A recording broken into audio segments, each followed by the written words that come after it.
రాజంపేటలో శనివారం TDP parliament అధ్యక్షులు చెమర్తి జగన్ మోహన్ రాజు తన కార్యాలయంలో మాజీ రాష్ట్రపతి స్వర్గీయ అబ్దుల్ కలాం 9వ వర్ధంతి సందర్భంగా తెలుగుదేశం పార్టీ నాయకులతో కలిసి అబ్దుల్ కలాం చిత్రపటానికి పూలమాల వేసి నివాళులర్పించారు.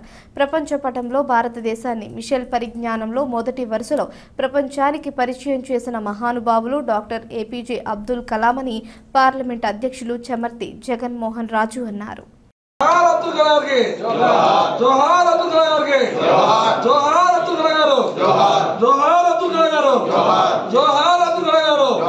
అంటే భారతదేశం మరింత అభివృద్ధి చెందుతుంది.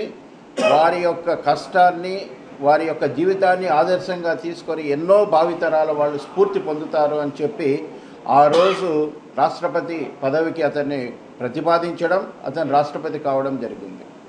రాష్ట్రపతి అయిన తర్వాత అబ్దుల్ కలాం గారు భారతదేశ చరిత్రలో ఎన్నడూ లేనంత విధంగా యువతను, పిల్లలందరినీ కూడా ఎంతో స్ఫూర్తి చెంది తనకున్నటువంటి అమోఘమైనటువంటి మేధస్సుతో భావితరాలకు సంబంధించిన వాళ్ళు ఎంతో వాళ్ళ జీవితాలు తీర్చిదిద్దే విధంగా అతను ఎన్నో సమావేశాలు యూనివర్సిటీలకి, స్కూళ్ళకి తర్వాత వెళ్ళి యువతను స్ఫూర్తితో నింపినారు.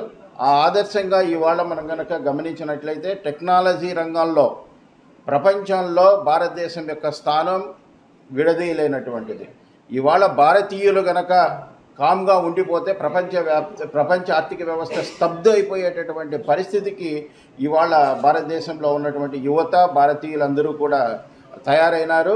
అటువంటి స్ఫూర్తిని ఇచ్చినటువంటి అబ్దుల్ కలాం గారికి, అటువంటి నేతను భారతదేశానికి ఇచ్చేదానికి సాయం చెందినటువంటి చంద్రబాబు నాయుడు గారికి ఈ సందర్భంగా అబ్దుల్ కలాం గారికి వర్ధంతి సందర్భంగా నివాళులు తెలుపుతూ చంద్రబాబు నాయుడు గారికి ఆంధ్రప్రదేశ్ రాష్ట్ర ప్రజల తరపున కృతజ్ఞతలు తెలియజేస్తారు.